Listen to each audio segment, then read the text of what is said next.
adik-adik siswa SMP, salam sejahtera. Jumpa lagi dalam pembelajaran matematika dan pada kesempatan kali ini kita akan belajar bersama-sama mengenai materi himpunan dan cara menyatakan. Tujuan dari pembelajaran ini adalah satu, melalui permasalahan sehari-hari siswa mampu menjelaskan definisi himpunan.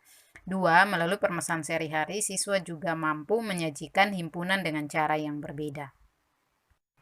Konsep himpunan. Konsep himpunan diperkenalkan pertama kali oleh seorang matematikawan Jerman yaitu Georg Cantor pada tahun 1845 sampai 1918. Himpunan didefinisikan sebagai kumpulan objek atau benda yang memiliki karakteristik yang sama atau teridentifikasi dengan jelas. Maksud terdefinisi dengan jelas artinya bahwa objek dalam satu kelompok memiliki kesamaan ciri, sifat, karakter sehingga membatasi objek lain tidak ikut sebagai anggota kelompok. Berikut ini contoh himpunan. 1. Kumpulan hewan berkaki 4. 2. Kumpulan huruf vokal dalam abjad. 3. Kumpulan bilangan asli yang kurang dari 10. 4. Kumpulan bilangan genap. 5. Kumpulan nama bulan yang mempunyai hari sebanyak 31.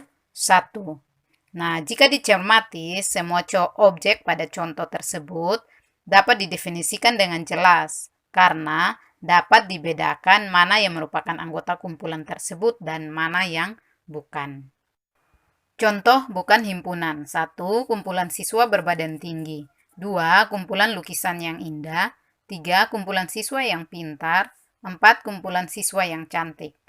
Nah, keempat contoh ini bukan contoh dari himpunan karena berbadan tinggi, lukisan indah, siswa pintar, siswa cantik tidak memiliki batasan yang jelas atau khusus dan dia bersifat relatif seperti itu. Artinya bahwa setiap orang punya pendapat berbeda-beda. Keanggotaan dan notasi himpunan. Nah, di dalam menulis notasi himpunan, kita harus memperhatikan beberapa hal. Yang pertama, nama himpunan ditulis dengan huruf kapital. Contoh A, B, C, dan seterusnya. Yang kedua, anggota himpunan ditulis dengan huruf kecil. Contoh A, B, C, dan seterusnya. Anggota himpunan ditulis di antara kurung kurawal. Seperti ini. Selanjutnya, antara anggota yang satu dan yang lain dipisahkan dengan tanda koma. Dan setiap anggotanya harus dituliskan satu kali saja.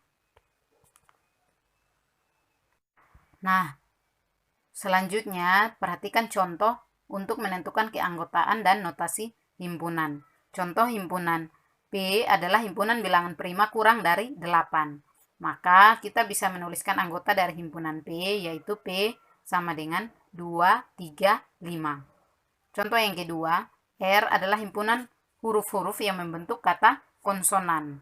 Maka anggota dari himpunan R dapat kita tulis K, O, N, S, A.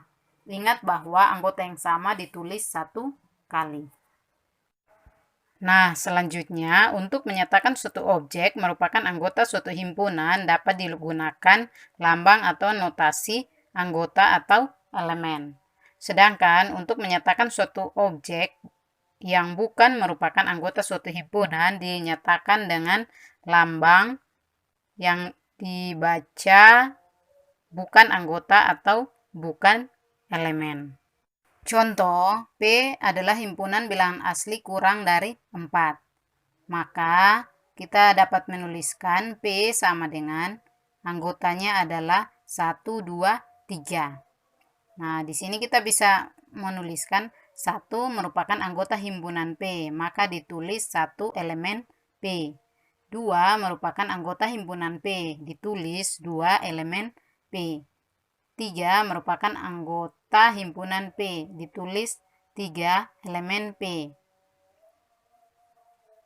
4 bukan merupakan anggota himpunan P ditulis 4 bukan elemen P. Jadi kita bisa melihat bahwa anggota dari himpunan P adalah 1, 2, 3. Materi selanjutnya adalah bagaimana cara menyatakan himpunan. Nah, terdapat 3 cara di dalam menyatakan himpunan. Yang pertama adalah dengan menyatakan sifat yang dimiliki anggotanya. Dan biasanya ini disajikan berupa kata-kata. Contoh, 1. A adalah himpunan bilangan ganjil yang lebih dari 1 dan kurang dari 8. 2. K adalah himpunan organ tubuh. 3. Himpunan semua huruf vokal dalam abjad Latin. 4. Himpunan bilangan bulat. Cara yang kedua di dalam menyatakan himpunan adalah dengan cara tabulasi atau mendaftar. Contoh, A adalah himpunan nama-nama hari. Maka himpunan A kita tuliskan dalam kurung kurawal Senin, Selasa, Rabu, Kamis, Jumat, Sabtu, Minggu. Contoh yang kedua, B adalah himpunan huruf vokal. Maka himpunan B dapat kita tulis A, I, U, E, O.